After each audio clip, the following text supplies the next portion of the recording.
कल्याण के कुख्यात और फरार बिल्डर सलमान डोलारे के खिलाफ एक और नया मामला सामने आया है। आरोप है कि उसने तलाटी की फर्जी साइन कर नकली 7/12 दस्तावेज तैयार किया।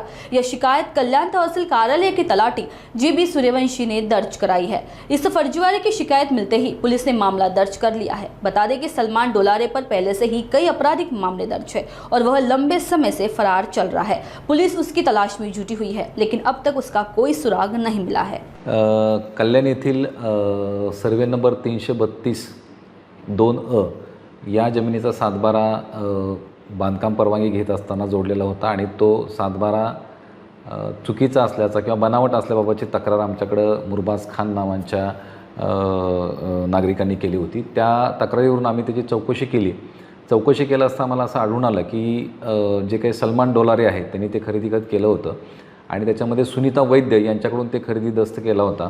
दस्त केल्यानंतर त्याच्यामध्ये फेरफारानंतर जे वैद्य आहेत सुनीता वैद्य आणि सलमान डोलारे असे दोघांची नावं त्या 7/12मध्ये येणं अपेक्षित होतं, परंतु असं न करता श्री डोलारे यांनी त्या ठिकाणी एक बनावट कम्प्युटराइज 7/12 तयार केला।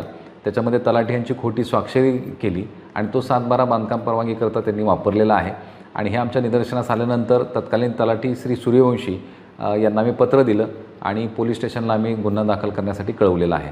यानुसार गुन्हा दाखल झालेला आहे। यापूर्वीसुद्धा अशाच प्रकारचा एक प्रकार उघडकीस आला होता, त्याचीसुद्धा आम्ही फिर्याद तलाठी यांच्यामार्फत नोंदवलेली आहे। असं जर काय असेल तक्रार जर आम्हाला आली तर आम्ही त्या ठिकाणी चौकशी करू आणि जर 7/12मध्ये कुठल्याही प्रकारचा फेरबदल करून एखाद्या यंत्रणेला एखाद्या अथॉरिटीला सादर केला असेल तर त्याच्यामध्ये आम्ही कारवाई करण्याची दक्षता घेत आहोत।